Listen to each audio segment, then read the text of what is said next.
just really like to start by introducing myself. As it says on the screen, my name is Jane Adams and I'm the TED Programme Manager for YMCA Lincolnshire. I'd like to start the presentation by welcoming you to this part of the co-production event on co-designing and co-producing with rural and coastal communities. I really want to start by giving you an overview of the work of the TED Ageing Better in East Lindsey programme before handing over to my colleague Hayden Bird, who will cover the components TED has considered in co-design and co-production. Next slide, please.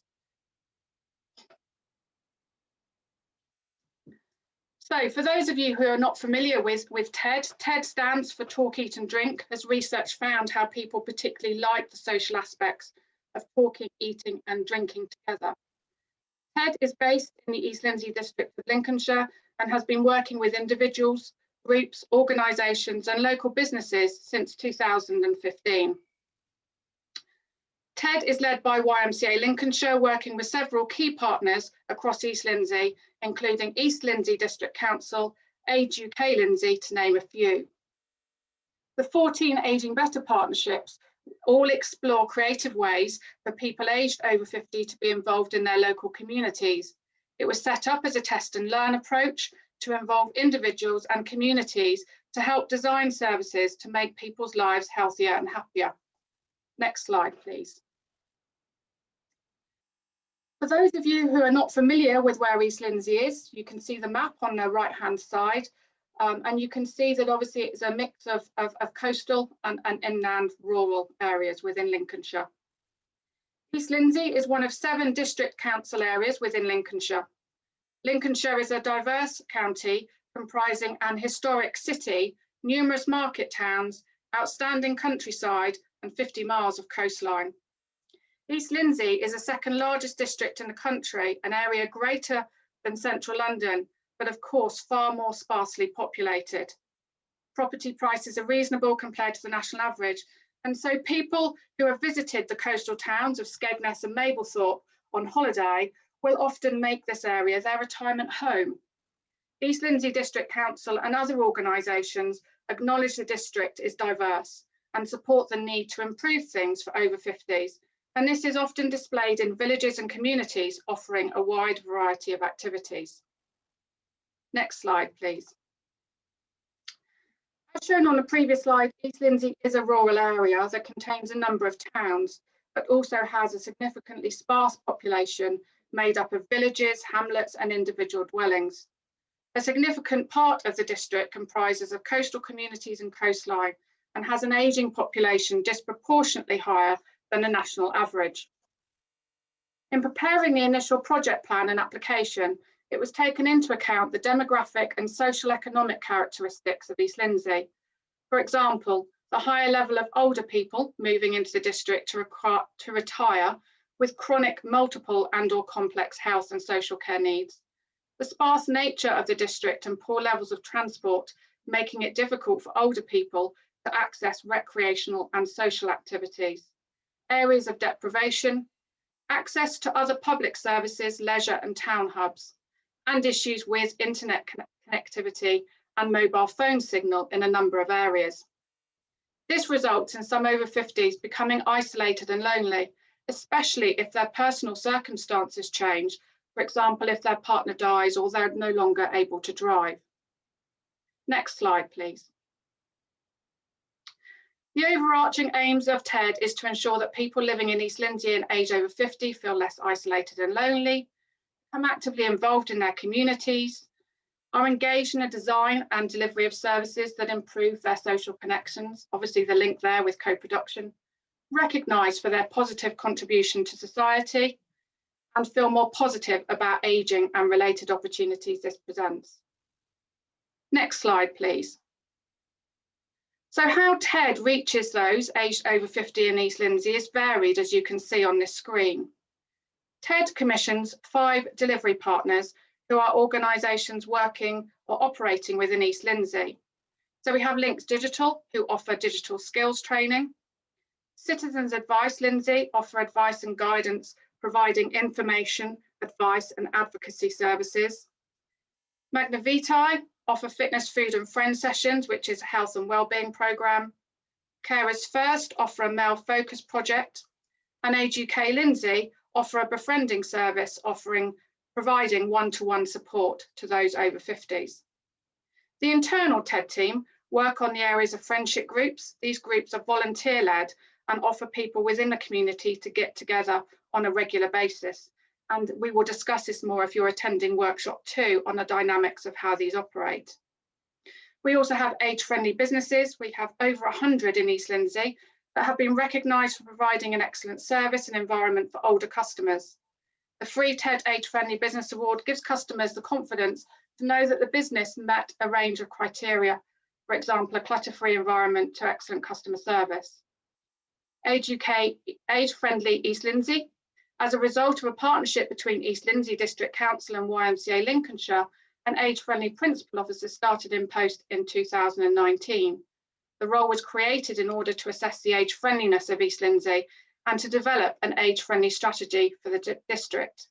And this will be workshop 1, so Jane will be within this workshop.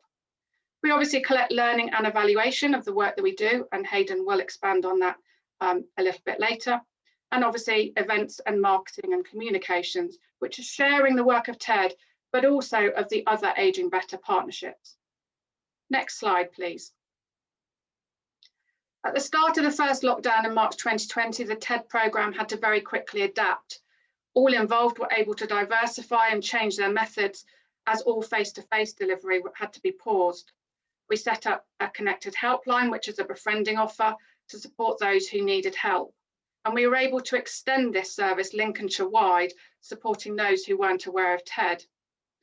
All of our commission delivery partners adapted and offered phone support in various ways, be it digital skills, information and advice, peer support and online activities. The friendship groups obviously had to stop face-to-face delivery, and the key lead volunteers supported participants by offering help, and this is still ongoing. TED also worked with the Lincolnshire Chamber of Commerce in the summer of 2020. They were looking for businesses who were going the extra mile during the crisis, lending a hand to support the more vulnerable in the community. A separate recognition, working in partnership with TED in East Lindsey, was to recognise those businesses who adapted to supporting the over 50s. The response to the initiative received was fantastic, with nearly 200 nominations. And this really highlighted the crucial part businesses play in keeping community spirit alive in such hard times. Next slide, please.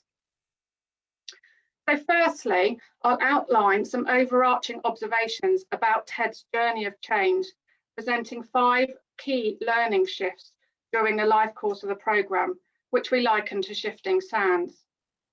So thinking about point 1, our shift in a district and across the different aspects of the programme, be these friendship groups, commission services or age-friendly businesses, we have transitioned from an initial approach of having a formally identified scrutiny panel giving strategic level oversight of the programme by people aged 50 and over from the community.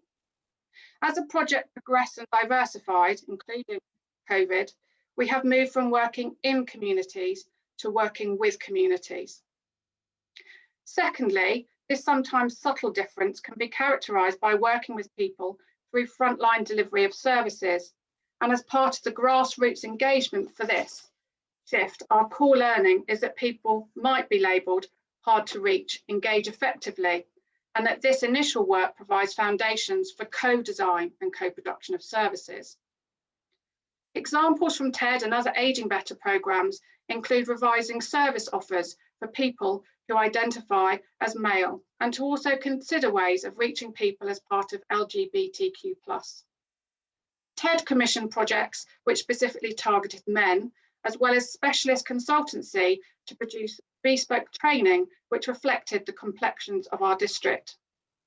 Our learning has increasingly come to recognise the importance of activities in bringing people together, both in place-based and virtual or remote settings. This applies across programme members, but has been especially significant when engaging men. Thirdly, is the recognition that stereotypes of ageing populations and services creates barriers to engagement, even when these are intended to be positive. Our research partners at the University of Lincoln have found that people are not drawn to our services as a result of perceived vulnerability. They may not want to self-identify or be considered as lonely or isolated, and their age is not the single motivating factor for enjoying activities. In short, vibrant activities apply to vibrant people, including those who provide, shape, or take up services. Fourth, as we move into year 7 of the programme, TED Learning has shown how dedicated resource can pump prime self-sustainability of relationships and networks. And these include dedicated staff on different aspects of the programme, such as community officers, the age-friendly business officer, and the work of the commission partners. And our future reporting will continue to reflect on this shift, for example, through highlighting best practice and toolkits for future delivery. Given the above shifts, getting together is an important part of TED's legacy, but doing together has a crucial role, which we have come to recognise.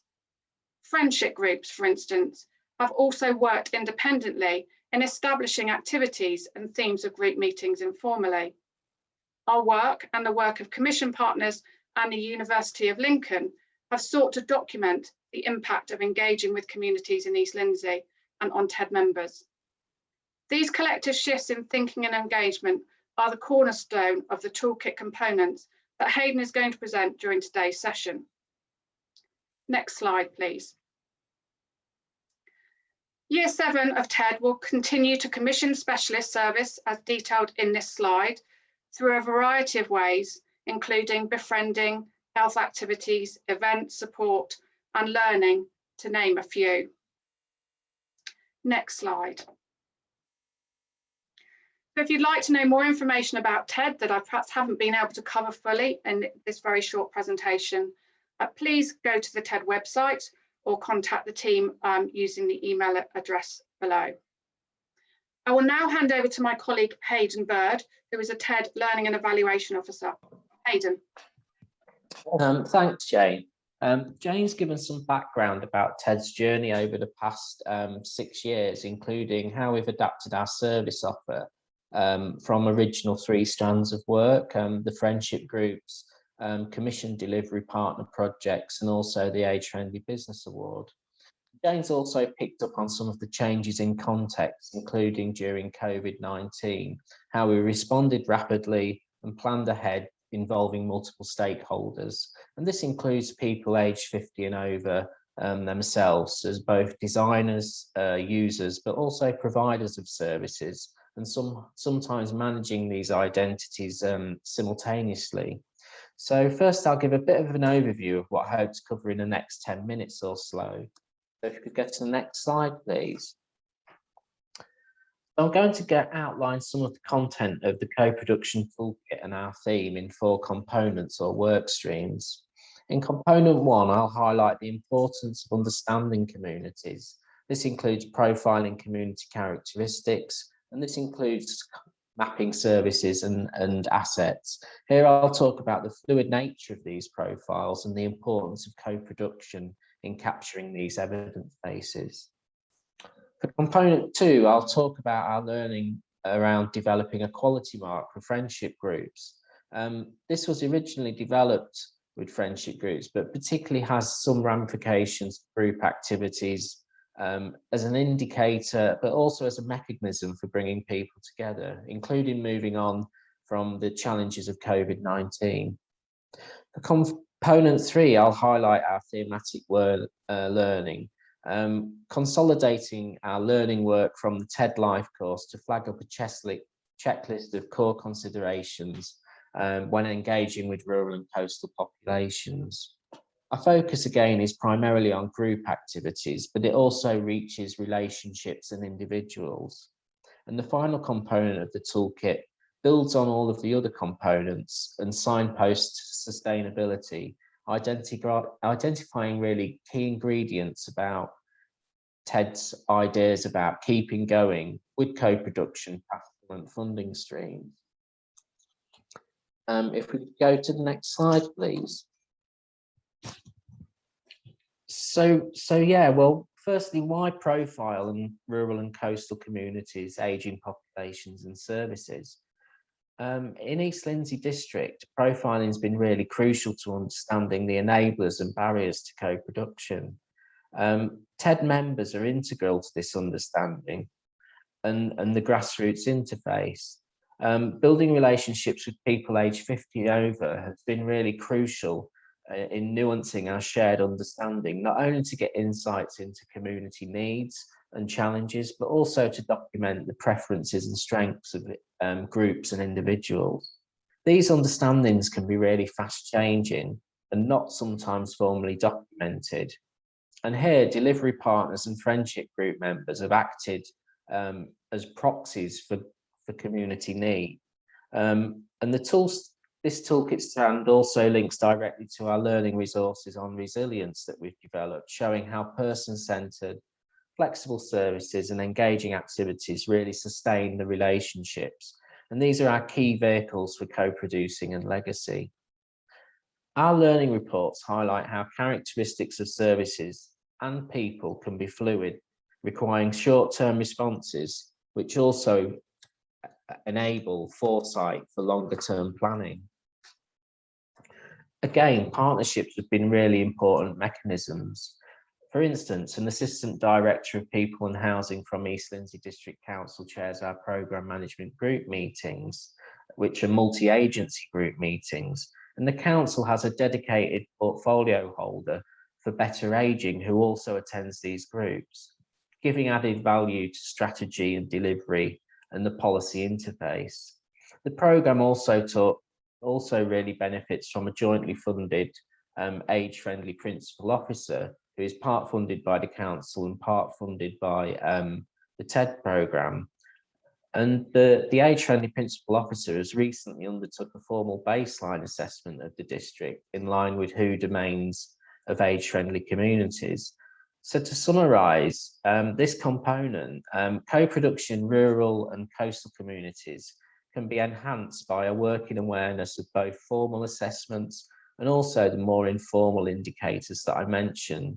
And this is really useful despite the complexities that this balancing act kind of brings together. If we could move to the next slide, please.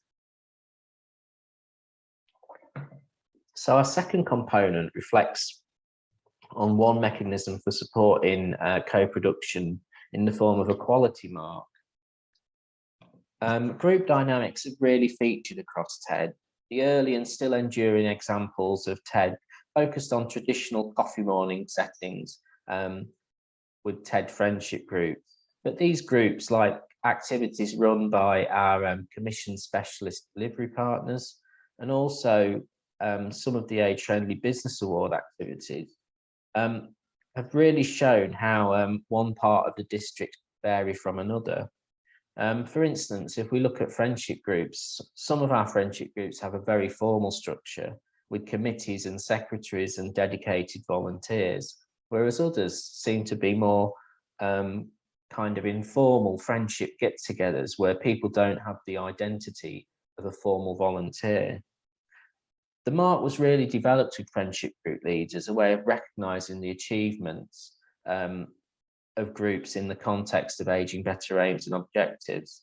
It also serves as a way to promote groups to other ageing people in the district in the same way that the TED Age-Friendly Business Award has this role. These provide examples of things to consider when during starting up co-production and are featured in the next component.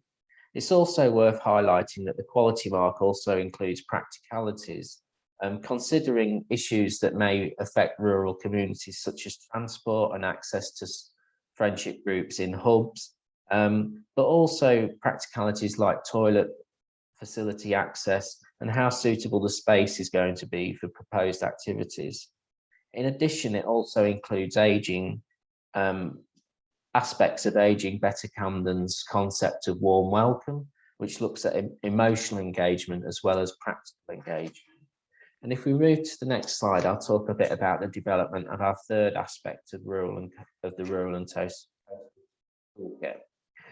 So building on the work that's been done in creating a quality mark, this component of our theme concerns a checklist of considerations for working with groups, primarily in rural and coastal communities, but this can also be applied to working with individuals. Utilising learning across the TED programme, we've drawn together key themes from our resources, and these reflect our co-production journey with multiple stakeholders, from initial dedicated resource with the aim of moving to self-sustainability. This checklist has broad application, but also recognises the diversities of coastal and rural areas. For instance, what works in Skegness does not necessarily patch across easily into co-producing with coastal villages and inland market towns. And populations in one area may also be more transient than in others. So whilst our district is not ethnically diverse as some more urban areas, there are real differences and complexities in the needs, wishes, strengths and demands for services and activities, as well as people's characteristics. The checklist is not fixed, but it also gives tips for creating and enhancing relationships that will popularise services. So the final part of our toolkit really kind of can be the start for some people in considering co-production. And this is about engagement and how we can go beyond the current funding streams. So if we put together all the components I've talked about, these sit with the observations that Jane made in her presentation, and they serve really as ideas of grounding ways of keeping going with engagement and co-production. For TED, initial resource has been really crucial in enabling relationships to develop, especially in the work we've done with men, but with the programme more broadly. For instance, a number of our delivery partners have been asked to consider sustainability, not only in terms of what next or post-funding, but also in how this is defined in the context of their programme activity. In this final component, our resources include a number of toolkits we've developed for different aspects of the TED programme.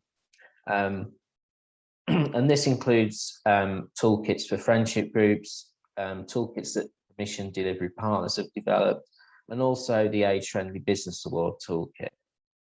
And in this sense, perceptions of sustainability can vary according to the diversities that I've introduced, and identifying what this means can also be a part of a process of developing relationships and engagement. And this can also relate to the different trajectories for parts of the programme. Both of these are important is in shaping dialogue and working with expectations. So in this part of the toolkit, TED shows aspects of sustainability that relate to practical skills like bid writing. And here we've had a number of friendship groups, for instance, who have gone on to place bids for activities and resources, and some of them establishing formal volunteers and committees to aid this process. And again, the interconnectedness we have with East Lindsey District Council is a key ingredient ensuring that awareness of funding streams and wider political landscapes are present when we're trying to keep co-production alive. TED's seen some specific examples of this in how projects have moved to a takeover status. And even during COVID-19, people have initiated future plans in friendship groups and commission services independently. Hopefully this really brief outline of our toolkit components has been useful in capturing the vibrancy and opportunities that co-production can bring. And hopefully we've also challenged some of the ideas of rural and coastal homogeneity. Our next feature is a video about what inspired our approach originally, and this is about relationships and belonging. It's a chat with the friendship officer and a friendship group lead in one of our inland market towns. And then following on from this, we'll also hear from Professor Mo Ray, who will explore and discuss her own experiences of co-production from a wide evidence base. Thank you for listening. So Linda, reflecting on the work you have done with the Horncastle Over 50s Youth Club, when and how did you become involved within the group? Well, we started the group, as you know, but I became involved with TED by a friend of mine in Laos, who was one of the first ones starting the Laos group. And she told me about it, and I thought, well, I'm interested in that. And I was introduced to Linda, which was the previous one of your roles, and it snowballed from there. We used to meet on a regular basis before the group got going, and that's when I was introduced to Julie. So Julie and I knew each other first before Jean joined us. And it was put that they wanted us to start the group. So Julie and I, we worked hard in getting it, finding the venue and getting everything together. And we had our launch on the 7th of May 2 years ago. Fantastic. So May this year. Hopefully we're still here. You will be, don't you worry. And how has the group grown and developed over time? Oh, it's grown tremendously by word of mouth. That's what it's been. People have said how good it's been, how they've enjoyed it. And mind you, we've had those that haven't enjoyed it. But yeah, we've gone on word of mouth, people have been brought in. So you've mentioned word of mouth, but what else has made the group a bit more successful, considering sort of the work that you all put in as volunteers? Well, both Julie and myself and OG, we work tirelessly behind the scenes, and people just come on a Wednesday and think, oh, yeah, they're here doing this. They don't realise the hours that we put in during the week to make sure that 2 hours with them is a success. And it's things they're going to enjoy. Hopefully, things they're going to teach them different things. They bring people in to talk to them, to advise, and also fun. Yeah, no, I think it definitely shows the work you guys put in.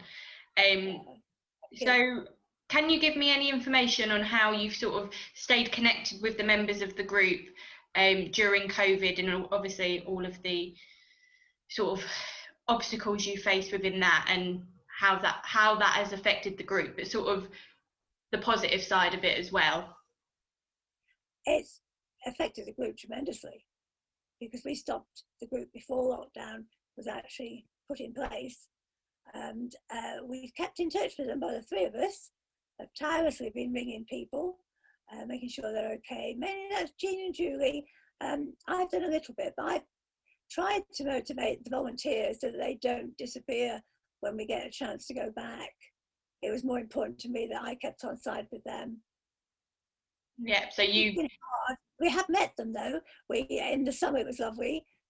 Jean with her garden buster, she gave the garden over and had a big tent. And we went, three of us collecting people one by one in our cars, socially distances to Jean's house, and the garden, social distancing, for coffee and a NASA. And the older ladies that we took there, because they were suffering anxiety with being on their own, they thought it was wonderful to be able to actually see their friends, even if they couldn't touch them. But they did, because they were that age. And why were we to stop them? Yeah, you've been a real lifeline to those more isolated members of the group, haven't you? You've really looked after them during this time. We've tried to. I mean, that's all finished, because unfortunately we had all those gales and the tent blew down, so that put paid to that.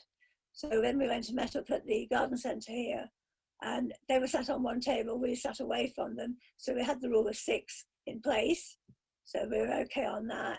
And yeah, it's been mainly that, but yes, I've seen people around in the town occasionally that I've known have been our members, that we haven't had the numbers to ring them, and so yeah, I do keep in touch as much as we can. And so that's pretty much been over the phone. They've not been able to access things like Zoom and that, have they? They're not in the age group, unfortunately. But we have tried to do that once. We did have digital links. In the moment, we are applying, you might not know about this, to the co-op. We've come under another heading of those. We're asking them for a computer, if possible, or a laptop, and then want to get digital links back in and to show the benefits of the internet, and hopefully try to get them interested. So if anything like this ever happens again, they can keep in touch with their friends. At least they can see them, if only on a phone, do a FaceTime, teach them what's there, so that they're not just on their own. That's fantastic. And as you mentioned, Links Digital have, during the period, they did put together sort of how-to guide for those people that we support on how to access it. But again, I think the work you guys do because they know you and they trust you and they're comfortable with you, I think you will have more of an impact of getting them sort of comfortable with using the internet and getting online than necessarily our organisation might do from sort of a step removed, if you like. So that's really good. For them anyway, they have a problem and they know our telephone numbers. They can only have to ring us. Yeah. That may be something you shouldn't do, but I'm afraid I don't believe in that. No. I think the duty of care comes with the role, doesn't it? And running the group. So that's fantastic. And how has the friendship officer role from TED helped and potentially supported the group in positive ways and in a way that the group can continue? How is very much so. It's nice to know that we've had TED as a backing, because without TED we wouldn't have existed. So I have TED to thank that for very much. They have supported us with visits, which has been good, and if we've needed things finding out, they've been able to do that for us. I mean, they did a tremendous, helped us monetary-wise with providing different activities other than for the members. There was one particular one for us when 2 little horses were brought around. And I know that that wasn't for anybody else, just for us volunteers. And that was so important. Yeah, we really wanted to put a smile on your face during those difficult times, and I'm really glad that went well. And as me personally, who actually done the visits with the ponies, it was the most heartwarming day, I think, of being a friendship officer for me. I think just being able to see how much it uplifted everyone during that, really, because it was really strange, and it's not been a great time for everyone, hasn't it? So I'm glad that went down really well. I'm really glad. Extremely well. Good. Yeah, very well. Oh, good. I'm glad. And it's nice to know that TED is always there if you do need them, if you can get them. It's nice to know they're at the end of the phone, or you can send them an email and they will come back to you, hopefully with a solution. If not, they will try and find a solution and then come back and tell you this is what it is. So we know we've got the backing, which we won't all have, but I have to say we are strong enough as a group that we can diversify from TED if necessary. And I know that was TED's, trying to think of the right word for it. That was your objective, wasn't it? Yeah, that is our objective. It's to make the groups that we've created, to make them sustainable. Yes, so, that's what it was. Because as you work in the third sector, you know, funding comes and goes and isn't always available. So from the offset, we wanted to make sure that once the funding ran out for TED, that we were then able, the groups that we had created and the support networks, and as you said, as you just highlighted with during COVID and sort of the way you've been keeping in contact with all of the members and everything and supporting them throughout, we wanted to make sure that was still able to continue without us being present. So I think you guys, I mean, the group speaks for itself of its success and how fantastic it's been. So credit to you ladies for creating it what it was, because you've done fantastic. And if it wasn't for people like you in the community, it wouldn't be what it is. So it's amazing work you've done. So it's a wonderful group, but we get a heck of a lot back from them. To see their face when they come through the door. And I can tell if they're not right, and they say they are, and I know damn well they're not. And we go and find out. They're very good that they trust. I have a lot of trust given to me from our members, which is wonderful.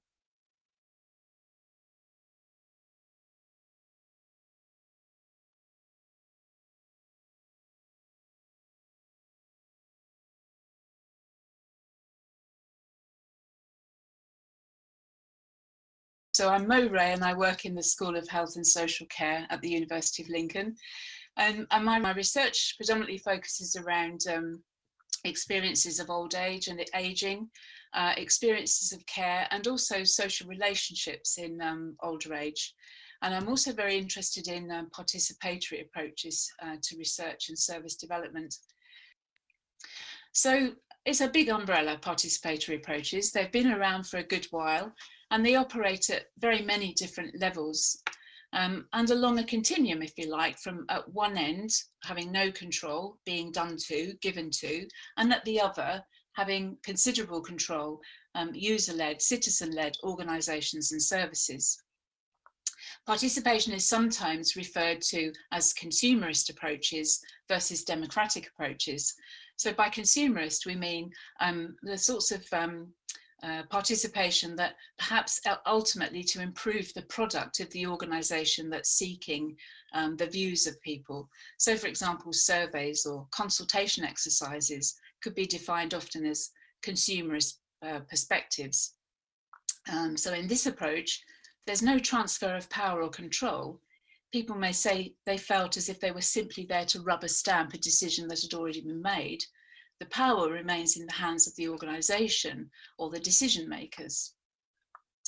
Democratic participation highlights collaboration, which includes a decision making and power to make those decisions. And there's also an unsettling of established power relationships and traditional sort of hierarchies. So there's a much more interchange between all people rather than decisions held at the top.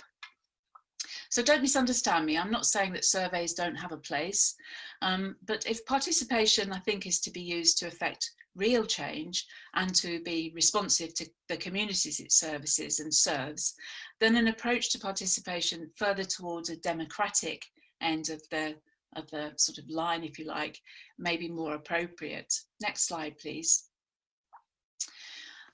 So co-production, also another very slippery concept, but if we think about co-production from democratic participation, we can see that it focuses on a number of attributes that are really important in terms of thinking about the way we might involve older citizens in participation.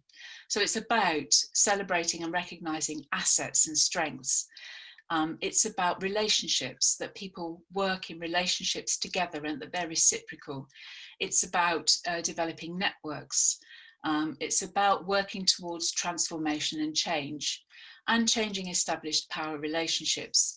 And it's also about being involved in all aspects of service planning, in development, in delivery and evaluation. And indeed the same sort of thing would apply in terms of research, which is obviously my kind of interest. Next slide, please. But if we think about older citizens, they've often not had a great deal of say, for example, in service redesign or indeed in collaboration in research.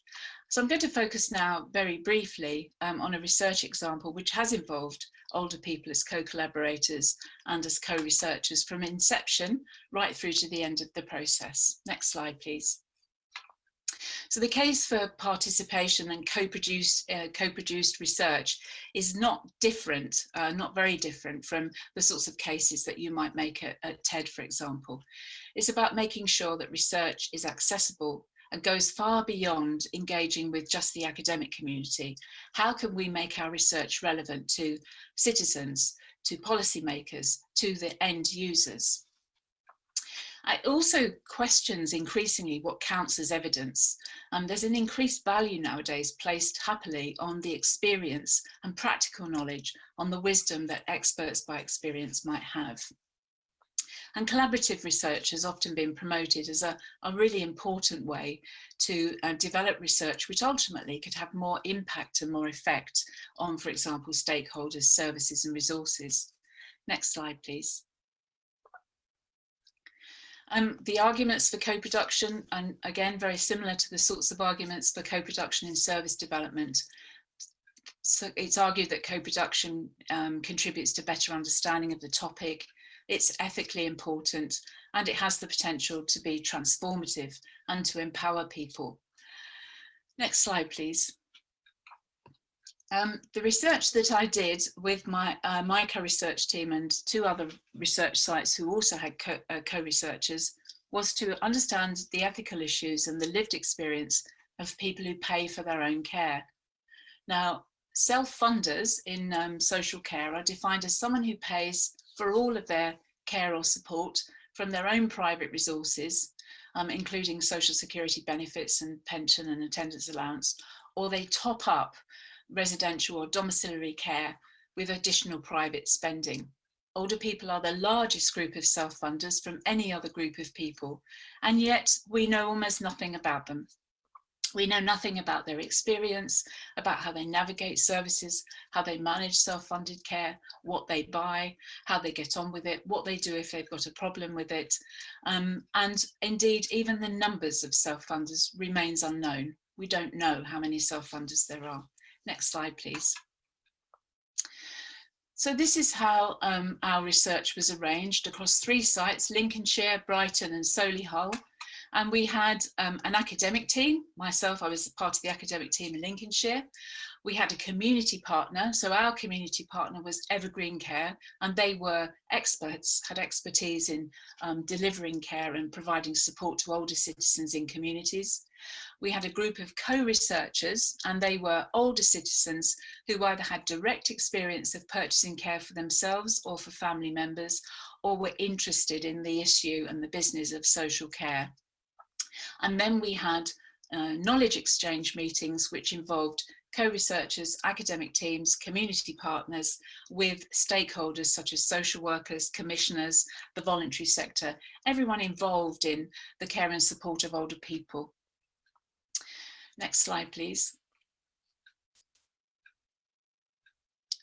We know that oftentimes there's no evaluation of co-produced methods, and so included in our proposal was a separate research post which undertook an evaluation of the co-produced elements. And if you'd like more information about that, or indeed more information about the project around self-funding, please do let me know. I'd be very glad to provide you with more information. Next slide, please. As I say, we've recruited 10 co-researchers, and here they are now at work at a co-research meeting. They were involved in every aspect of the project, from its identification, its design, its ethical review, field work, so doing interviews with older citizens, analysis, and also disseminating and sharing our research findings. We worked together to provide training and support, so that co-researchers felt, confident to be able to come, for example, on a research interview, confident to take part in analysing what we were finding, and confident to share those findings with all sorts of audiences and communities. And people had flexibility to be able to do what most interested them and where they felt their strengths were. But interestingly, over the course of the almost 4 years, a number of people did things that at the beginning of the project they wouldn't have imagined that they'd be doing. Next slide, please. So did the research gain from a co-produced element? From my perspective, and certainly in terms of the evaluation, undoubtedly, yes. They provided local knowledge and insight that I didn't have. They were fantastic at finding potential research participants, because although there are lots of self-funders, they're not necessarily very easy to find. They had a wonderful wealth of knowledge about local resources and local information. They obviously had personal experience often of finding and purchasing care, and they were enthusiastic and committed and visible in all elements of the research. So I'd say they influenced and shaped all elements of the research. What did I learn about co-production? I learned that it takes time, and possibly more time than I might have imagined. And it takes resource. It takes resource to provide the time for people to participate, the time for people to be trained, and also to take account of people's individual needs and circumstances. We had some gaps, I guess, in terms of representation, and that's left me with room for reflection in terms of how we engage in the future with people who could and want to take part in research as co-producers, but who perhaps weren't so easy to find and to access. One of the critical issues that I suppose in terms of co-production was they had a massive stake in some of the outputs, but would have very much liked to have done some other outputs, which we didn't have the resource to do. And I felt that that was quite difficult for me to have to kind of draw a line around what we could and what we couldn't do. And I suppose there are considerable responsibilities in co-production, because if you're serious about changing power relationships, if you're serious about flattening hierarchies, and you're serious about taking collaboration, you know, at every level of the process, then you have to be very aware of your own potential to kind of, you know, inadvertently, you know, sort of take the moral high ground or overlook someone or ignore someone. But of course also walking the line, because the budget is with you as the researcher, and the buck stops with us in terms of delivering the work. But it's been a fabulous process, and I really offer it as a fabulous example of the way, from an age-friendly perspective, older citizens have been engaged, as I say, for 4 years in delivering this research. Now, of course, one size finally doesn't fit all, and people vary in the amount that they can or are able to give. So our approach to participation must be conscious of that fact and not based on a one-size-fits-all approach. And I think if we're going to think about co-production, then we have to very seriously think about what it costs and the resource implications in order to do that properly. And it won't be something that all older citizens want to do. And as I say, here I think lies a bigger challenge in terms of finding ways to ensure that the voiceless are supported to have their views and experiences and aspirations for a good life heard as well. So I hope that this has given you some insight into how we've worked in a co-production way over a serious period of time, 4 years, and the positive impact that it's had on our research. It seems to me, as I say, to be a very positive example of the ways in which older people are not the problem, but part of the solution. Final slide, please. So thanks very much for your time. And remember, if you aren't self-defining as an older person yet, barring an accident or an off-time death, which would be highly regrettable, you too will be old. This is everyone's business. Thank you very much. Thank you. I hope you found those two videos in particular really insightful. What we're going to do now is we're just going to have a 5-minute comfort break. I will just stress, if anyone hasn't yet chosen the workshop, could they please put it in the chat function. So if I could say that we could reconvene at 10:25, then what we'll do once we're all back, we'll all be put into our workshops of 15 minutes. Thank you. Okay, so hopefully everybody is going to start just rejoining from the workshops, which I have to say went super quickly. We could have probably spent so much longer in those groups. So I'm just going to wait for a few more people just to come back in, and then we'll just give a bit of an overview. But also, more importantly, you know, if anybody's got any questions to any of us. But likewise, again, if we do run out of time, then please do email us via the TED website, and we will be able to respond to those. So everybody's just coming back into the room. We've really got 10 minutes left of the session, so an opportunity to really kind of review some of the things from the workshops and Q&A. And if we do run out of time, which I'm sure there's so many questions, then please do use the TED website and contact us that way if you want any more.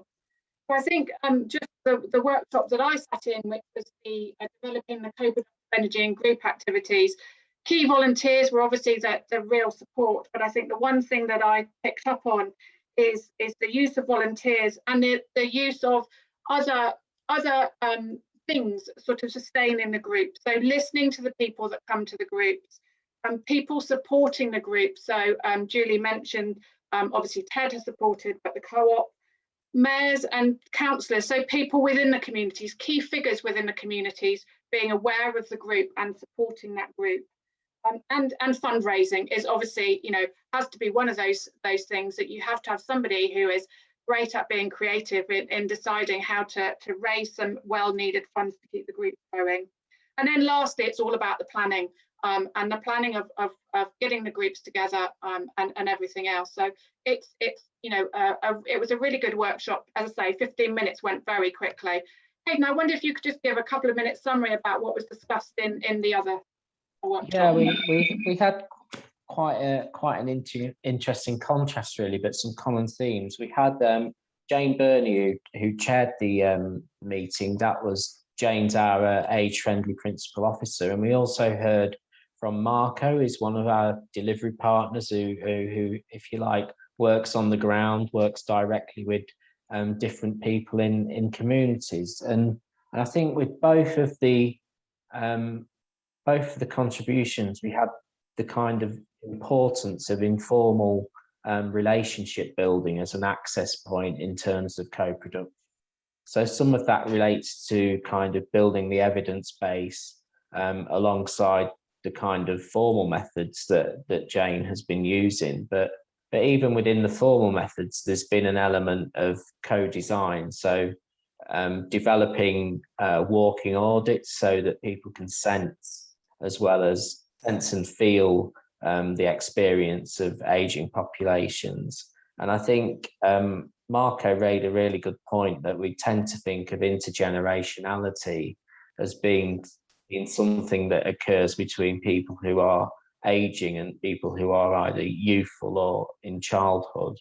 And I think Marco was really, really compelling about the diversity of experience and how he has engaged with different towns and different groups in the community, and these have kind of reinforced the diversities that you work with co-production. And that really resonated in some of the stuff that Jane was saying. But yeah, Marco has kind of really hit the nail on the head, really, that we tend to think of there's a stereotype of older people as being a kind of homogenous group, but really there's this dynamic factors to work with in engaging with people, but these aren't really just challenges, they're really, really vibrant opportunities. Super, thank you. So hopefully that just gives you a bit of a summary if you didn't attend one of the workshops. I suppose I'd just like to open up the floor now. If anybody's got any questions, please feel free to unmute and ask any questions. Obviously, if it requires a bit more detailed response, then we can get in touch with you afterwards and be able to elaborate. But yes, so I'm opening up the floor. If anyone's got any questions, then please do speak up.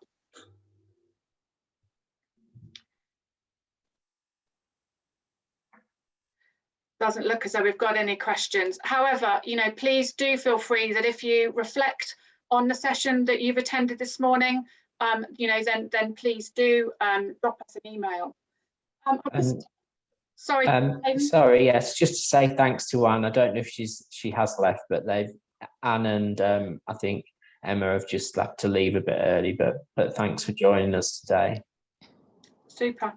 Okay, so if no one's got any further questions, then Becca, if you could just put on to the next slide, that would be super.